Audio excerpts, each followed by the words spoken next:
All right, guys, welcome to our channel, Little Lotus Panda. Today we're going to be talking about what we think are the top 5 removal cards, or what we utilize as top 5 removal cards. And for my first pick today, I'm going Wrath of God. Look at that gorgeous full art Wrath of God from back in the day. So what that is, it's a 4-caster, sorcery speed, destroy all creatures. They can't be regenerated. Now, why would I pick this one over, say, Day of Judgment? For me, Day of Judgment, of course, is the same cast, same speed, but the creatures can be regenerated. So it gives you a little bit more oomph for the Wrath of God versus the Day of Judgment in the fact that using Wrath, they can't be regenerated. So that's my pick. I mean, what do you think about that? If you had to pick between the two? You can go with Wrath, definitely. It's just old school goodness. Yeah, I agree. Yeah. Now, that's not to say that if you're playing Commander and you want a little bit more removal, you play both. There's no reason not to. Sure. Yeah. So when I built, I was doing a control deck, creature control mostly.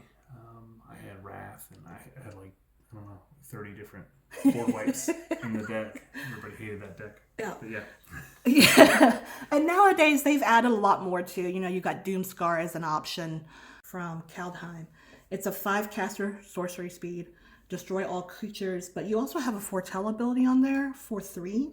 And so what foretell does is that during your turn, you may pay 2 colorless, and then exile the card from your hand face down, and then cast it later for the foretell cost, which in this case is 3. So basically there's a delayed effect, which is not bad if you're willing to wait. For me personally, I am not willing to wait. I'm not the most patient with players. That's why red is more my jam. So speaking of red, when I think of red removal... Before we move on... Okay, what were you thinking? Wrath of God. Doomscar, you could foretell on turn 2 and then cast on turn 3. So if you're going against something that's red...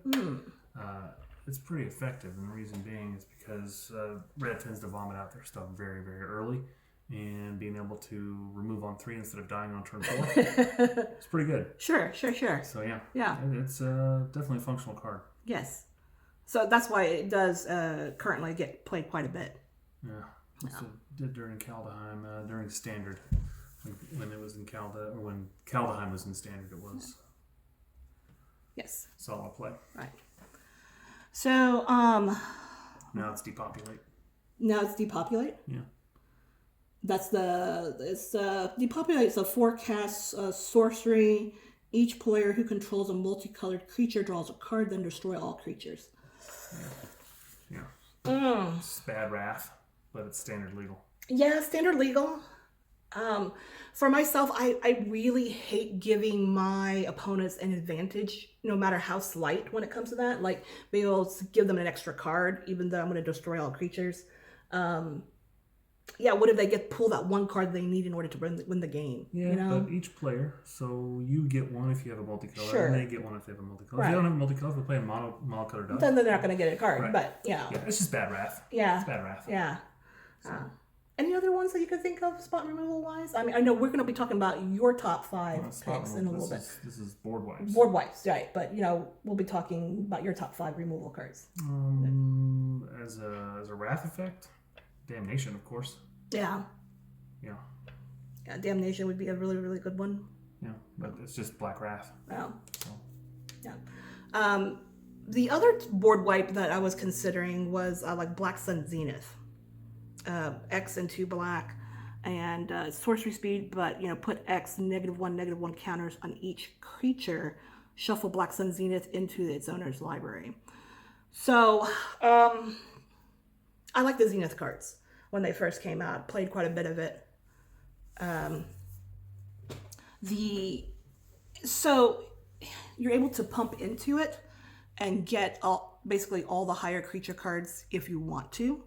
So that's always nice. Yeah, and if you can't get the, if you've got a 5/5 that's wrecking you and you just don't have the mana for it, you can turn that thing into a permanent 1/1 or permanent 2/2, which more likely you can deal with at that point. Yeah.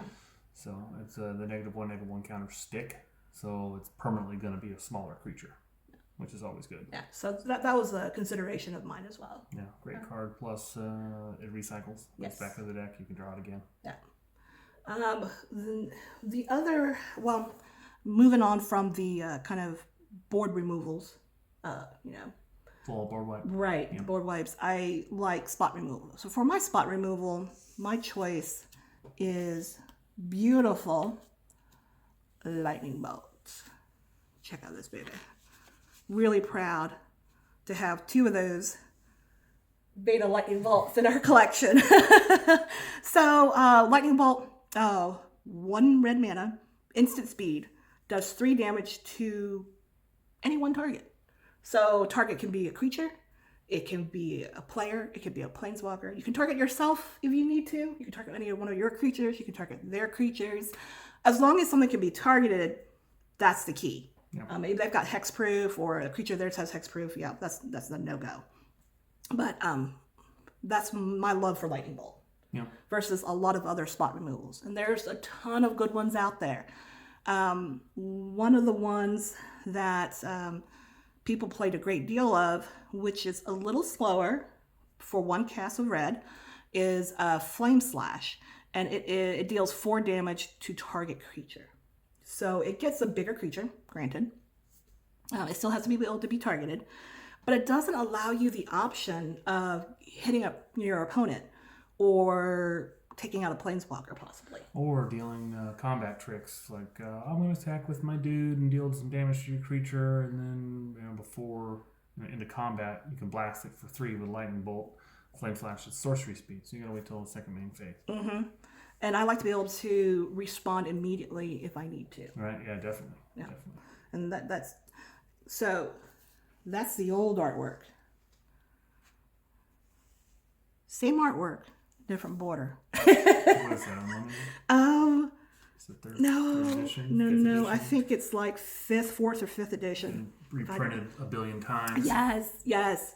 But still so good. I mean, it's like a perpetual favorite. Yeah. I think That's one of the original 1 for 3 cycle. Mm-hmm. Every color had a 1 for 3.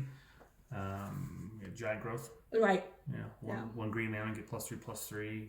Red was, of course, one red mana, deal 3 damage to any target. And I want to say it was Healing Salve. It was 1 white, gain 3 life or prevent 3 damage. Dark Ritual, 1 black mana, add 3 black mana to your mana pool. Mm-hmm. And what was blue? Do you remember? Pongify? No. The Pongify. It's Pongify for 2? Pongify's for 2. No, Pongify's for 1 1,000 years later. Talking about the cycle of stuff. One cycle is Ancestral Recall. Oh, was it? Yeah, you pay 1 blue and you draw 3 cards. Oh my goodness. Yeah, which is like so busted. Pongify. Shows how well I know my cards. Pongify in your brain. We were talking about it the other day. That's right. Okay, so the other type of spot removal that I really enjoy is pit fights. I remember when it first came out, Gate Crash. I'm taking this out of sleep so you guys can see it a little bit better. But it's 1 colorless, and you can pay either a red or a green. Instant speed, you can tell I love my instances. Target creature you control fights another target creature. So why this versus, say, for example, Prey Upon? Now, Prey Upon, sorcery speed, a little slower, 1 green mana. Target creature you control fights target creature you don't control. So it has to be fighting something you don't control. That's the key there. Pit Fight allows you to just any target creature. You can target your own creatures. If, for example, you don't have a sack engine and you need to remove a creature of yours for an effect, this allows you to do that. And the fact that you can play it in a dual color deck, you can play it in a red, green, or actually monocolor, just pick one of the 2. Yeah. So it does allow for that versatility. Yeah, I've run it in black-red, I've run it in black-green. I love fighting Phyrexian Obliterators versus things. And when they don't have a creature on the board, because I've kept control of their stuff so well, being able to fight my own creature to make them start sacrificing lands is phenomenal. Mm-hmm. So, yeah. And also, if you've got a Death Toucher and you're trying to get rid of something of theirs that's big, yeah. Take your Death Toucher and fight that thing and kill it. That's pretty phenomenal. Yeah, Pip-Boy's really, really good with that type of stuff. Yeah, so it's, granted not all powerful, but very useful. Yeah, it deals in Green's type of power, and Green's type of powers. I have a big creature. I get to do stuff. Yeah, exactly. Okay. So now on to Terminate. This lovely card. 1 black, 1 red. Instant speed. Destroy target creature. It can't be regenerated. Straight up. Yeah.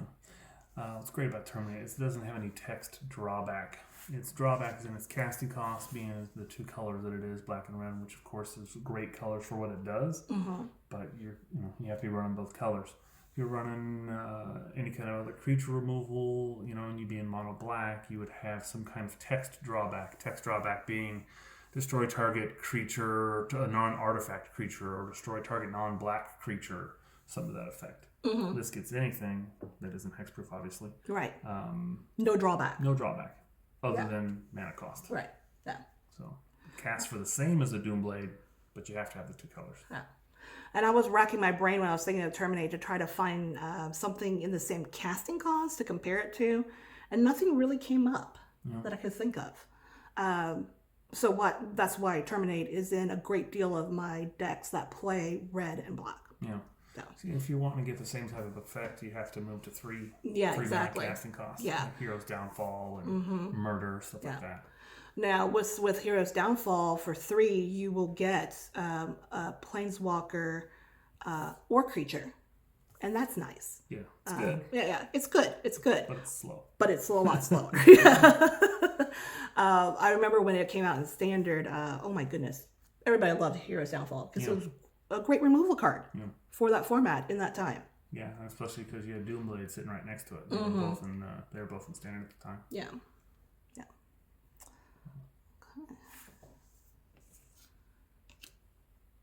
And then my last choice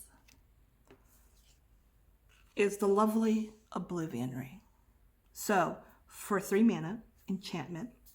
When it enters the battlefield, exile another target non-land permanent. When Oblivion Ring leaves the battlefield, return the exiled card to the battlefield under its owner's control. I remember back in the day playing, and we all played with Oblivion Rings back then. So if you're playing white, you threw it in there just as a little bit of control too. Oh yeah. Instead of, it's a spot removal for a time. For anything. Yeah. That's what's so good about it. It's a little slow being the 3 cast, and it's an enchantment, so it has You have to wait until it's your turn, but... Right, and they can get rid of it and get their thing back. So it's not permanent removal, but it's just gets anything. So it's really good. Except for the land. Except for land, but we're not dealing in red and land destruction. Right. Planeswalkers, enchantments, artifacts, creatures, whatever. Yes. And we remember, I would Oblivion Ring, say somebody's a Goblin King. And they would turn around and, Oblivion Ring my Oblivion Ring to get their Goblin King back. Things like that. And they would just stack on top of each other sometimes. Casual group game nonsense. Yes. There are some other cards that are like Oblivion Ring. And one of the ones that come to mind in recent memory is Banishing Light. It's also a 3 caster, same 2 colorless, 1 white enchantment. And it says, when Banishing Light enters the battlefield, exile target non-land permanent and opponent controls until Banishing Light leaves the battlefield.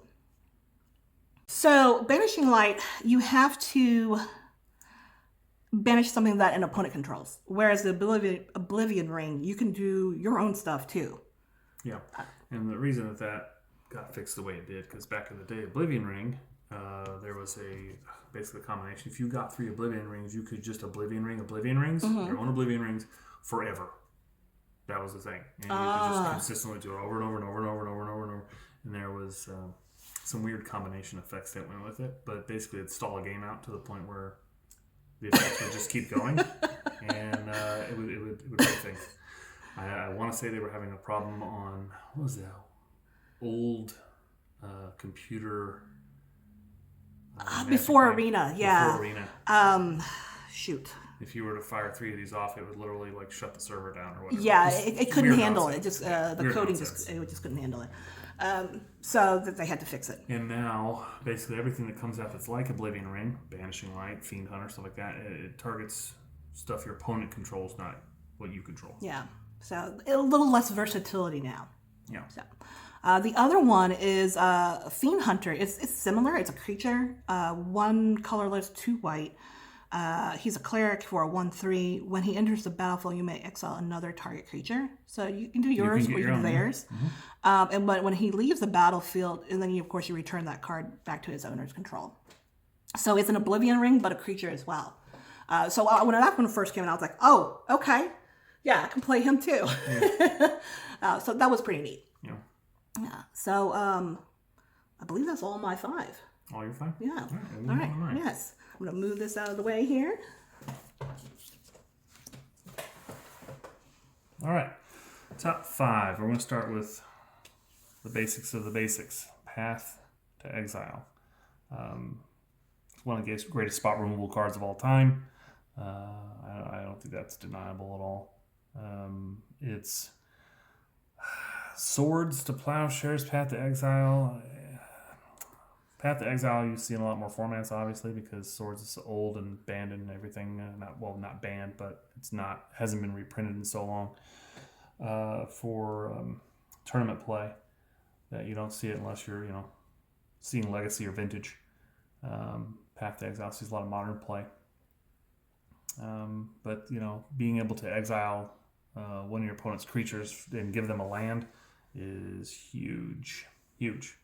So removing a threat for a basic land is it's a deal I'd make any day.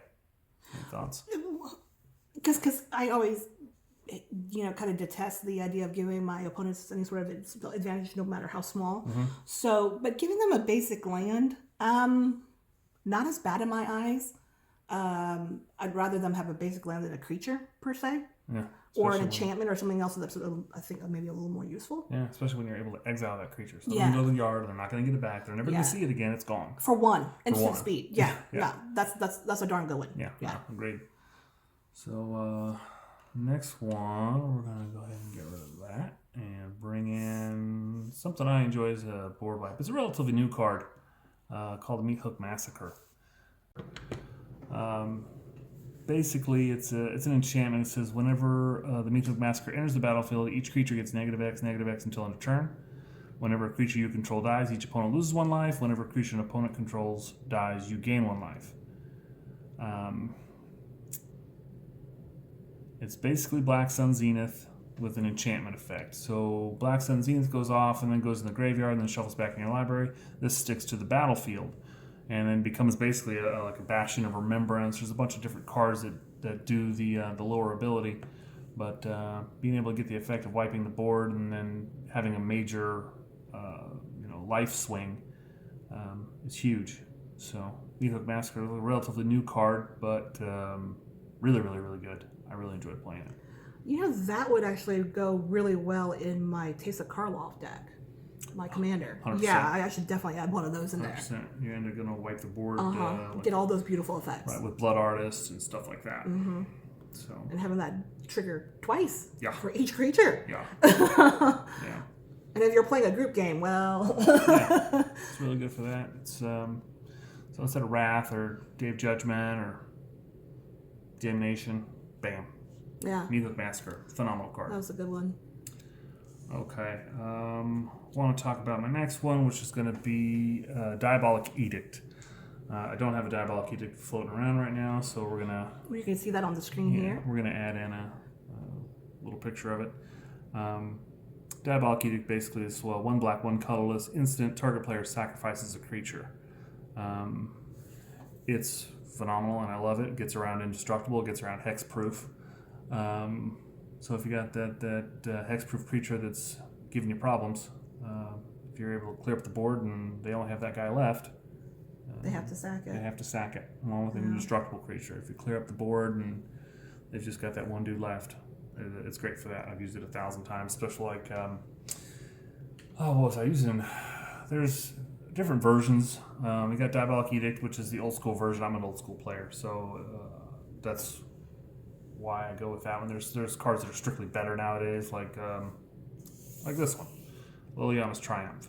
1 black, 1 colorless. Each opponent sacrifices a creature. If you control Liliana Planeswalker, each opponent also discards a card. But Diabolic Edict's, it's where it came from. It's a back in the day card, and I love it. Even though, of course, this is just better, strictly better. When I was playing Modern a lot, especially tournament play, I was using Get's Verdict to get rid of stuff like Slippery Boggle, stuff to that effect. So the creatures that are really difficult to deal with, you don't have to deal with them; they just have to sack them. So Diabolic Edict, yes. Liliana's Triumph, yes. Get's Verdict, yes.